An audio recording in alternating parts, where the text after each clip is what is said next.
एक बार फिर से आप सभी दर्शकों का आपके अपने स्टडी मेंटर यूट्यूब चैनल पर हार्दिक स्वागत है। आज के वीडियो में हम आपके सामने लेके आए हैं कक्षा 12 अनिवार्य हिंदी। इसमें हम बात करेंगे आरोह जो पुस्तिका है उसके पद्य भाग के चैप्टर नंबर 3 और चैप्टर नंबर 4।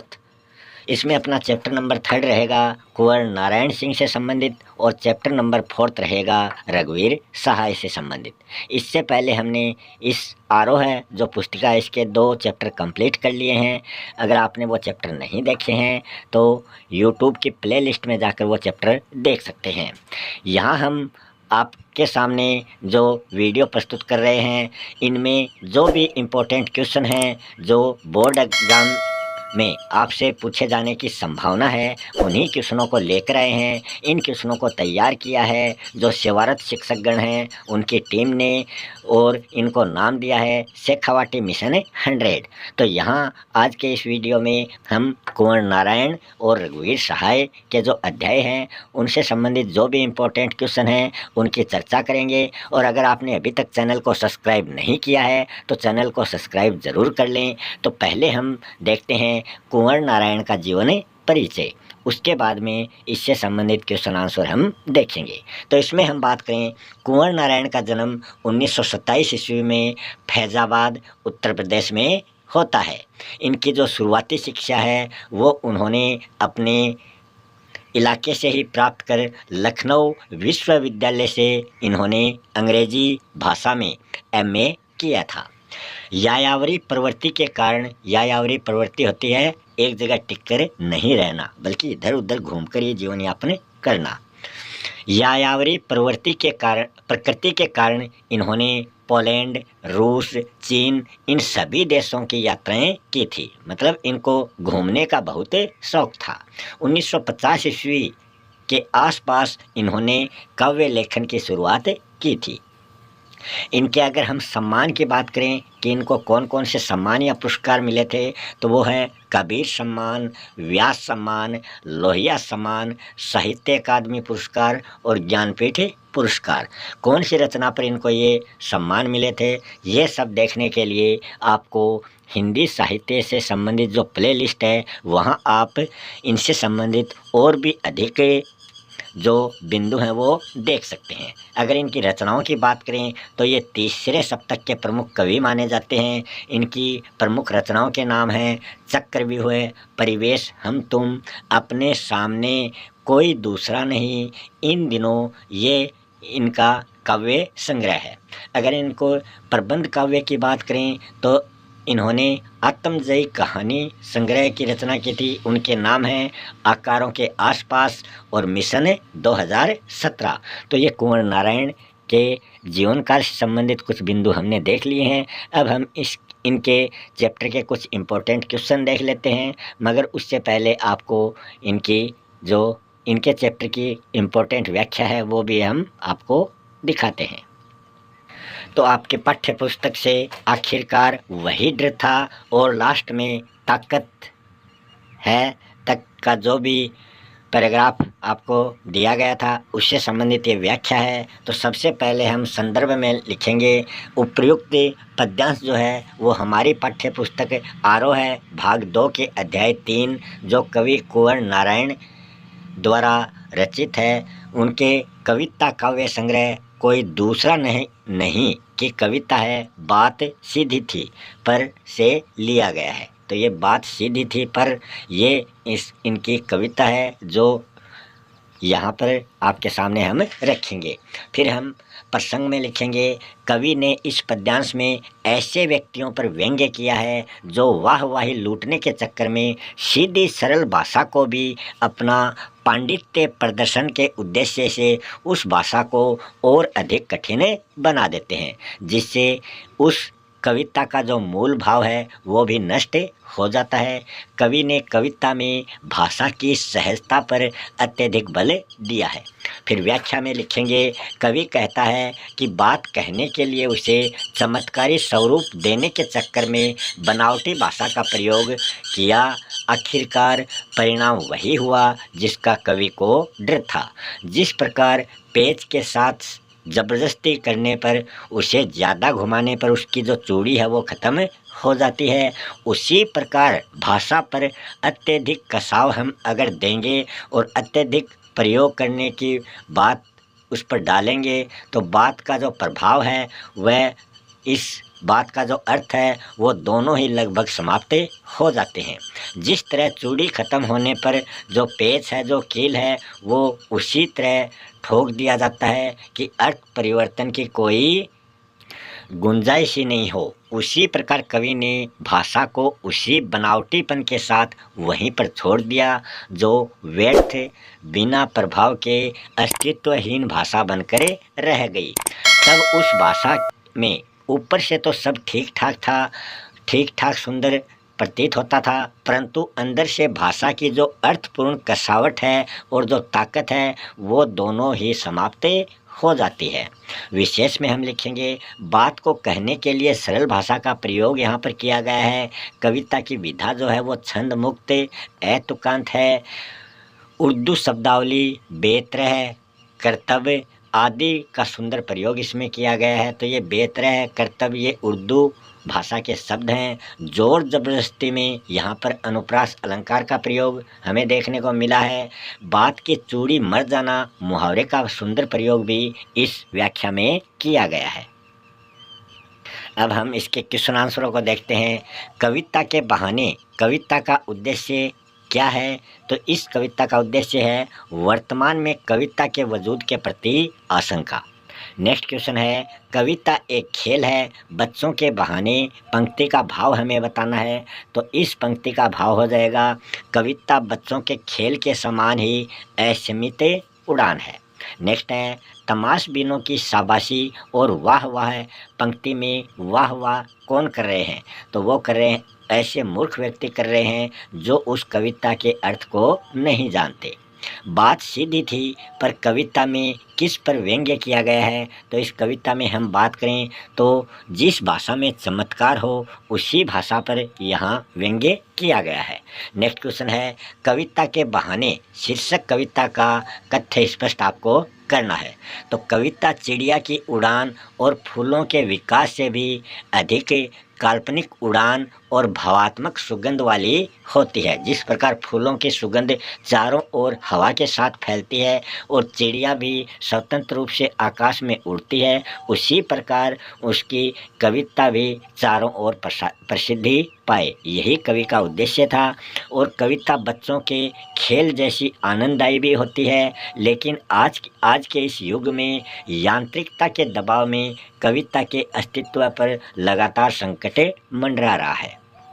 नेक्स्ट क्वेश्चन है, कविता एक खेल है, बच्चों के बहाने। इस पंक्ति का आशय आपको स्पष्ट करना है। तो बच्चों को खेल से जो आनंद मिलता है वे अपने पराये का भेदभाव भूलकर आपस में मिलकर खेलते हैं। कविता रचना भी खेल के समान आनंददायी होती है। उसमें काल्पनिक भाव सौंदर्य का चित्रण जो है वो भेदभाव रहित और अति आनंददायी होता है। नेक्स्ट क्वेश्चन है, भाषा को सहूलियत से बरतने से क्या अभिप्राय है? तो इसका अभिप्राय है भाषा को सहूलियत से बरतने का कवि का यही अभिप्राय है कि कुछ लोग जो हैं वो भाषा की अभिव्यक्ति में अपने आप को अति विशिष्ट या अपनी प्रसिद्धि प्रदर्शित करने के लिए उस भाषा को क्लिष्ट या कठिन या फिर अलंकृत भाषा का प्रयोग कर देते हैं ताकि हर किसी को वो समझ में ना आए। जो आमजन की समझ से वो भाषा बाहर होकर व्यर्थ ही घूमती रहती है। इसलिए भाषा को सहूलियत से बरतना चाहिए जिससे संपूर्ण जनमानस के समझ में वो भाषा आ सके, उन्हें वो भाषा रुचिकर लगे। नेक्स्ट क्वेश्चन है, आखिरकार वही हुआ जिसका मुझे डर था। कवि को क्या डर था वो आपको बताना है। जवाब हो जाएगा, कवि को यही डर था कि भाषा में चमत्कार लाने हेतु वह जितने भी प्रयत्न या कोशिश कर रहा था वे सब निरर्थक या बेकार हो गए। इस चक्कर में भाषा का सरल अर्थ जो है वो चूड़ी के पेंच की तरह मर जाता है। नेक्स्ट क्वेश्चन है, बात सीधी थी पर कविता में कवि ने किस विषय पर ध्यान आकर्षित किया है वो आपको स्पष्ट करना है। बात सीधी थी पर कविता में कवि ने भाषा की सहजता पर बात की है। कवि का मानना है कि हमें सीधी सरल बात को बिना जटिल बनाए आसान शब्दों में कहने का प्रयास करना चाहिए। भाषा के जटिल प्रयोग करने के फेर में भाषा जो बात है वो पूरी तरीके से स्पष्ट नहीं हो पाती है तथा अभिव्यक्ति की सरलता में उलझाव उसमें आ जाता है।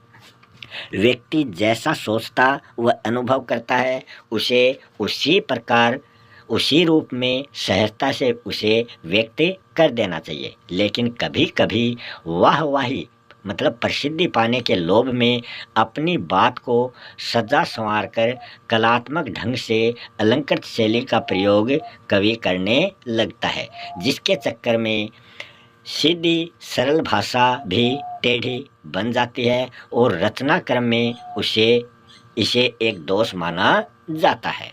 कवि सोचता है कि वो भाषा को अलंकृत करके प्रसिद्धि पा लेगा, मगर इसके अपोजिट या विपरीत होता है और वो उसकी जो भाषा है वो आम जन को, साधारण इंसान को बिल्कुल समझ में नहीं आती है।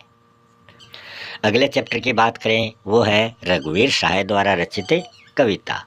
इसमें पहले हम रघुवीर सहाय का जीवन परिचय देख लेते हैं, फिर इनकी कविता से संबंधित, इनके पद्यांशों से संबंधित जो भी इम्पोर्टेंट क्वेश्चन हैं वो आपके सामने प्रस्तुत करेंगे। रघुवीर सहाय का जन्म 1929 ईस्वी को उत्तर प्रदेश के लखनऊ जिले में होता है और ये समकालीन हिंदी कविता के प्रमुख संवेदनशील कवि माने जाते हैं। साहित्य सेवा के कारण इनको साहित्य अकादमी पुरस्कार से भी सम्मानित किया गया था। इनका देहांत सन 1990 ईस्वी में दिल्ली में हुआ था। इनकी प्रमुख रचनाओं की बात करें तो आत्महत्या के विरुद्ध, सीढ़ियों पर धूप, लोग भूल गए हैं, हंसो हंसो जल्दी हंसो, ये इनकी प्रमुख रचनाएं हैं। और इन्होंने ऑल इंडिया रेडियो के हिंदी समाचार विभाग तथा कल्पना, नव भारत टाइम्स एवं दिनमान जो पत्र पत्रिकाएं हैं उनसे ये संबंधित रहे हैं, उनके साथ ये जुड़े हैं। लोग भूल गए हैं काव्य जो कृति है इनकी, इस काव्य कृति पर इनको साहित्य अकादमी पुरस्कार प्राप्त हुआ था।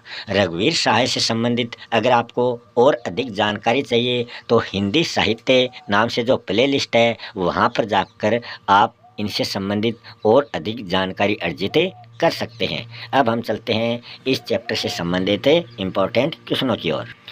पहला ही क्वेश्चन है, कैमरे में बंद अपाहिज कविता में किस पर व्यंग्य किया गया है? तो ये किया गया है इलेक्ट्रॉनिक मीडिया पर।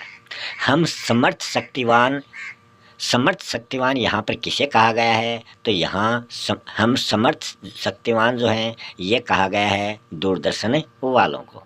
नेक्स्ट क्वेश्चन है, आपका अपाहिजपन जो है वो तो आपको दुख देता होगा, ऐसा प्रश्न पूछकर किसकी मानसिकता पर व्यंग्य किया गया है? तो ये मीडिया की जो मानसिकता है उस पर यहाँ हमें व्यंग्य देखने को मिला है।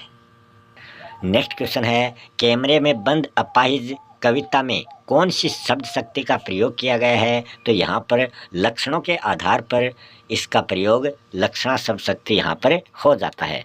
शब्द शक्ति से संबंधित टॉपिक भी आप प्लेलिस्ट में जाकर देख सकते हैं।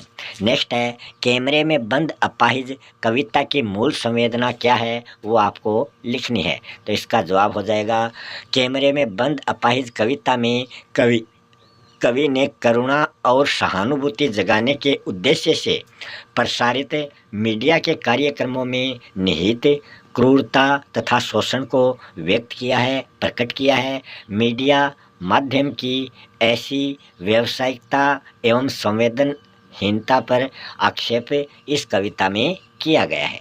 नेक्स्ट क्वेश्चन है, कवि रघुवीर सहाय की किन्हीं दो रचनाओं के नाम आपको लिखने हैं। तो इनका हमने जीवन परिचय पढ़ा था, वहाँ पर कई रचनाएं दी गई हैं, उनमें दो रचनाओं के नाम पूछे हैं। तो वो है आत्महत्या के विरुद्ध और सीढ़ियों पर धूप।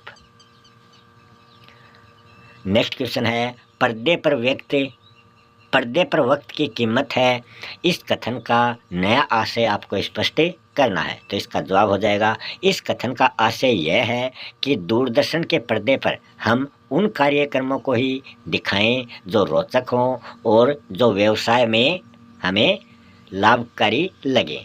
इसलिए वे अपने व्यवसाय पर अधिक ध्यान देते हैं और समय बर्बाद नहीं करना चाहते। नेक्स्ट क्वेश्चन है, हम दूरदर्शन पर एक दुर्बल को लाएंगे, इसका क्या कारण हो सकता है, ये आपको बताना है। तो इसका जवाब हो जाएगा, दूरदर्शन के कई कार्यक्रमों का उद्देश्य मानवीय संवेदनाओं को जगाना रहता है, पर उस पर दर्शकों की संख्या बढ़े, उसमें रोचकता आए और संवेदना को सहजता से उस प्रोग्राम के द्वारा बेचा जा सके, इसी दृष्टि से ऐसे कार्यक्रम जो हैं वो लगातार प्रसारित किए जाते हैं। नेक्स्ट क्वेश्चन है, कवि रघुवीर शाह की कविता कैमरे में बंद अपाहिज में किस पर व्यंग्य किया गया है, ये आपको स्पष्ट करना है। तो इसका जवाब हो जाएगा, कवि रघुवीर शाह ने कैमरे में बंद अपाहिज कविता में मीडिया की जो दोहरी नीति है उस पर व्यंग्य किया है। अक्सर समाचार चैनल जो हैं वो किसी व्यक्ति या घटना की दुखपूर्ण दशा को प्रस्तुत करते समय अपनी संवेदना जो है उनको भूलकर पूर्णतः व्यावसायिक प्रवृत्ति से संचालित करके उसे अपने व्यवहार से उसको और अधिक क्रूर बना देते हैं। इस कविता में यही व्यंग्य हमें देखने को मिलता है। दूरदर्शन सीमित वर्ग तक सिमटा हुआ है, किसी की पीड़ा को बहुत बड़े दर्शक वर्ग तक पहुंचाने वाले व्यक्ति को संवेदनशील होना चाहिए, किंतु अपनी व्यंजना में यह कविता हर व्यक्ति पर व्यंग्य करती है जो दुख दर्द यातना वेदना को बेचना चाहता है। तो इसमें यही स्पष्ट किया गया है। नेक्स्ट क्वेश्चन है, कैमरे में बंद अपाहिज कविता में कवि ने किस तरह के बाजारीकरण को प्रस्तुत किया है और कैसे किया है, ये आपको बताना है। तो यहाँ इसका जवाब हो जाएगा, कवि ने बताया है कि टेलीविज़न के लोग स्वयं को बहुत ही ताकतवर समझते हैं। इस कविता में एक दुर्लभ अपाहिज व्यक्ति को दर्शाया गया है, वह विवश है और उसे दूरदर्शन के व्यापारीकरण का हिस्सा बनना पड़ता है। दूरदर्शन द्वारा सामाजिक कार्यक्रम के नाम पर लोगों के दुख दर्द बेचने का काम दूरदर्शन के लोग करते हैं। उन्हें अपाहिज के दुख दर्द और मान सम्मान की कोई भी चिंता या परवाह नहीं होती है। उन्हें अपने कार्यक्रम की लोकप्रियता हेतु उसे रोचक बनाना होता है, जिससे उन्हें कमाई हो सके। इस प्रकार कविता ने मीडिया का बाजारीकरण जो है वो प्रस्तुत किया है। तो इसी के साथ अपना आज का ये वीडियो यहीं समाप्त होता है। अगर आपने अभी तक चैनल को सब्सक्राइब नहीं किया है तो चैनल को सब्सक्राइब ज़रूर कर लें। मिलते हैं अगले वीडियो में किसी नए टॉपिक के साथ। तब तक के लिए आप सभी दर्शकों का बहुत बहुत धन्यवाद।